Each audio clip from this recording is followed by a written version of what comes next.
Bakit ka malungkot? Si Galian ba? Kalimutan mo na si Galian. Nandito naman ako eh. Magugustuhan ng mga tao ang musika ni Rock. At hindi nila mamamalayan na sa pakikinig nila ng musikang iyon, sasailalim sila sa hipnotismo. Ang dakilang Lear, ang kikilalanin nilang Panginoon.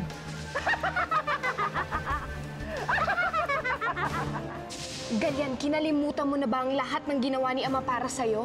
Galian, bakit mo kinakausap ang anak ng isang traidor? Wala kang dapat ipag-alala. Makakabuo tayo ng mas malakas na Galactic Force. Magagapi natin mga Kuma at ang Galactic Force ang mamumuno sa buong kalawakan.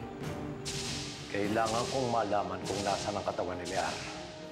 Mamanmanan ko ang bawat kilos mo at hindi ako titigil. Panginoong Lear, may magandang balita kami sa inyo.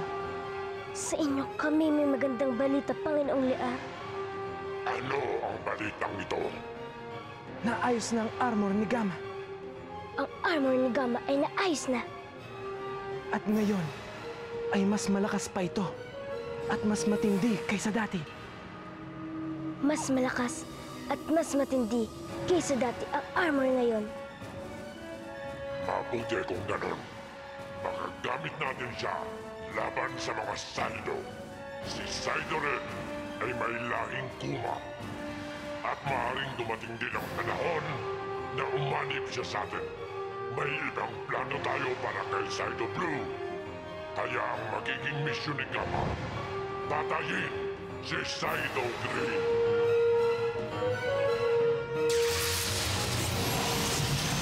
Ngayong gabi sa Saido.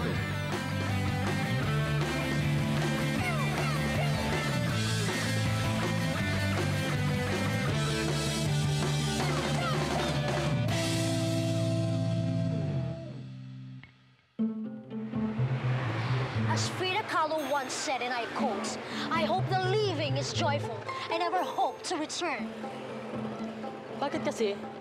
Kailangan pa natin umalis. Your grandmother and I are like oil and water. We can never mix. To do so would be disastrous, as you yourself have witnessed. But you and I are like oil and vinegar. Simply delicious. Ano nang gagawin natin ngayon? I've made a thorough assessment of our situation. And considering all factors, such as our lack of a stable means with which to sustain ourselves, I have come to the decision that a homecoming is the most suitable solution to our predicament. Coming home? Uuwi tayo? You will assume your duties as a chauffeur, and I as a home management specialist. And given the close proximity of our domiciles, we will still be able to spend much of our quality time away from work together. Pero, lumayas tayo. Paano tayo babalik? Holding on to anger, resentment, and hurt only gives you tense muscles, headache, a sore jaw from clenching your teeth. Forgiveness will give you back the laughter and the lightness in your life. I assure that they too will see this to be true.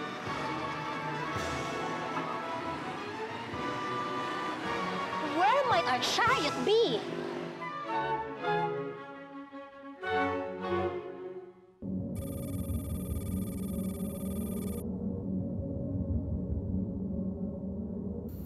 Narinig ko sila, Ama. Ang sabi ni Armida, kapag natalo na ang mga Kuma, ang Galactic Force na ang mamumuno sa buong galaxy. Pero hindi kaya gusto nilang sakupin ng galaxy tulad ng ginawa ng mga Kuma?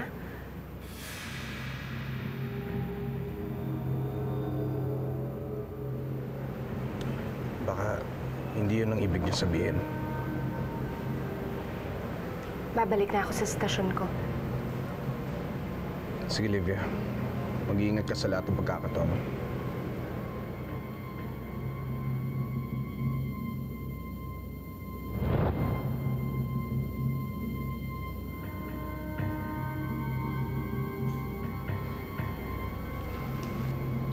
Mukhang may iniisip ka. Masama ang kutob ko sa mga pangyayari dito sa Galactic Force. Hindi ko nasisiguro kung tama ang intensyon ng mga taong namumuno. Kailangan natin makagawa ng paraan para mahikayat natin ang mga Saido sa panig natin. Inanigal yan ang isa sa mga namumuno sa konseho ngayon. Mahirapan tayong kumbinsin siya. Andiyan pa naman ang dalawang mga Saido. Kakausapin ko si Alexis at Servano. At maaari akong humingi ng tulong kay Shannara. Sobrang cool ni Rock, pare. At yung banda niyang protein shake. At yung mga kasama niyang babae, ang gaganda at ang sexy. Magaling kaya talaga ang anak na yan? Sigurong sikat na sikat sila sa tala ngayon. Cute daw yung singer ng banda. As in, super cute daw. I-record ko para pwede kong pakinggan kahit gabi-gabi. Ba't ba kasi ako sumama-sama pa dito? Jello, ka lalayo ah. Dito ka lang.